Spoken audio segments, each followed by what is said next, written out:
एकल युवा रांची द्वारा 18 दिसंबर 2022 को आड्रे हाउस काके रोड में टेक इट अप के नाम से एक टेक फेयर का आयोजन किया जा रहा है। रांची के 15 से ज्यादा स्कूल जैसे DPS, Acharya Kulam, Bridgeford, Manan Vidya, Sarla Birla, sapphire international, Guru Nanak, Cambrian, army, star international, saint Anthony, Vivekananda Vidya Mandir, saint Michael, Saint Xavier's आदि इस प्रतियोगिता में भाग ले रहे हैं।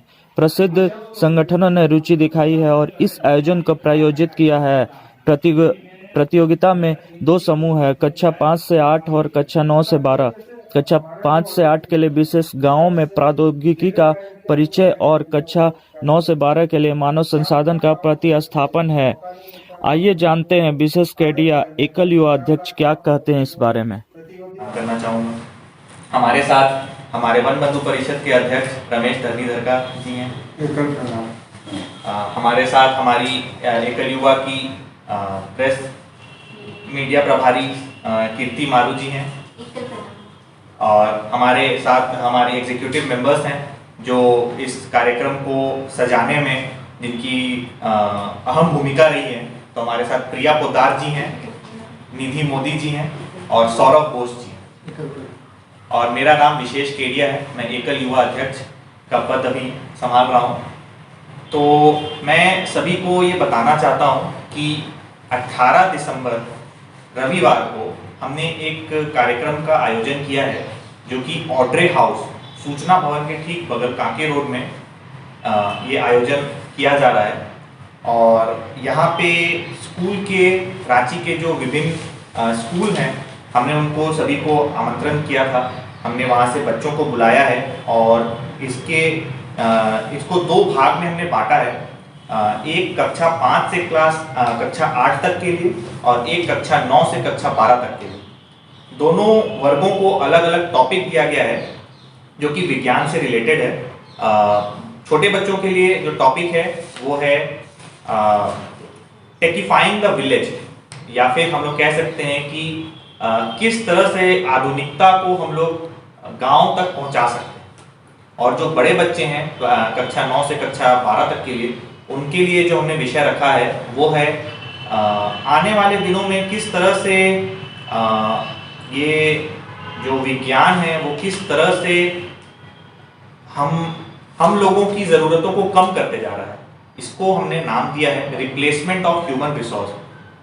तो ये 2 टॉपिक हमें, ये 2 विषय हमने दिए हैं हर स्कूल को, हर एक इंस्टीट्यूशंस जो यहाँ पे जितने ऑर्गेनाइजेशंस हैं जो कि शिक्षा के कार्य में लगे हुए हैं, उनको हमने ये 2 टॉपिक दिया है।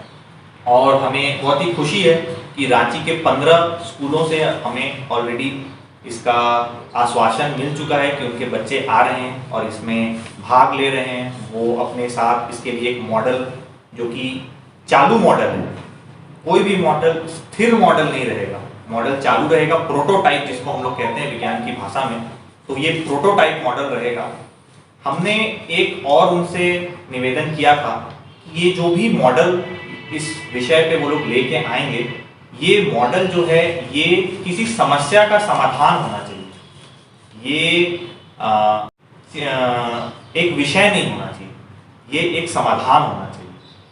ताकि हम लोग ये चाह रहे हैं कि बच्चे, आज के बच्चे जो हैं वो गांव से काफ़ी दूर हो चुके हैं, तो हम उन्हें गांव के पास लाना चाहते हैं। गांव में जो समस्याएं हैं उनसे उनको अवगत कराना चाहते हैं और उन समस्याओं को किस तरह से उनका निदान पाया जा सकता है उसके तरफ उनका ध्यान को आकर्षित करना चाहते हैं। इसीलिए ये पूरा जो विषय है, ये पूरा आयोजन है, ये गांव की ओर हमने इसके केंद्रित किया है। और हमारा ये जो एकल अभियान है, ये एकल अभियान भी सुदूर गांव में काम करता है। तो हम लोग बहुत गांव में ही काम करते हैं और गांव की समस्याओं को बखूबी समझते हैं। हमारा एक कार्यक्रम है जो हर महीने होता है, जिसको हम लोग वन यात्रा कहते हैं। इसमें क्या है कि हम लोग शहर से विभिन्न संस्थाओं से लोगों को लेकर अपने गांव लेके जाते हैं और वहाँ पे हमने हमारे विद्यालय हैं जिसको हम लोग एकल विद्यालय कहते हैं, उन एकल विद्यालयों का दौरा करवाते हैं, उनको वहाँ पे दिखाते हैं कि हम लोग किस तरह से बच्चों बच्चे जो हैं गांव के, उनको किस तरह से समझा रहे हैं उनकी संस्कृति के बारे में, उनको किस तरह से पढ़ाई और शिक्षा के बारे में उनको बताया जा रहा है, किस तरह से उनको उनकी समस्याओं बच्चों आज गांव के बच्चे जो हैं वो छोटे छोटे उम्र में ही खेतों में लग जाते हैं। इसमें बुरी बात नहीं है, लेकिन जिस उम्र में उनको कुछ सीखने की जिज्ञासा रहती है वो खत्म हो जाती है। तो उस जिज्ञासा को वापस जागरूक करने के लिए उन बच्चों के अंदर ये चीज़ डालने के लिए कि शिक्षा का अपना महत्व है, उसके लिए हम एकल विद्यालय में काम कर रहे हैं। और मुझे बताते हुए बहुत खुशी हो रही है कि पूरे भारतवर्ष में हमारे 1 लाख से ज़्यादा विद्यालय चल रहे हैं। अभी कोविड के समय पिछले 2 वर्षों में कुछ परेशानियां आई, जिसके वजह से कुछ विद्यालय थोड़ा उनकी संख्या कुछ कम हो गई है, लेकिन हम लोग वापस अपने काम में लग चुके हैं और कोशिश कर रहे हैं कि जो पहले विद्यालय थे जिनमें कुछ समस्याएं आ चुकी हैं उनको वापस सुदृढ़ करें और नए विद्यालयों की तरफ हम लोग नए गांव में जाएं। और अंदर अगर हम लोग डीप में जा सकते हैं तो हम लोग एकदम रिमोट इंडिया, सुदूर गांव एकदम जाके वहाँ पे विद्यालय खोले, वहाँ के बच्चों तक शिक्षा का एक प्रकाश हम लोग पहुँचा सकें। सवाल ये है कि कार्यक्रम का जो आप आयोजन कर रहे हैं इसमें कौन कौन से स्कूल है जो पार्टिसिपेट कर रहे हैं, इसके बारे में बताइए।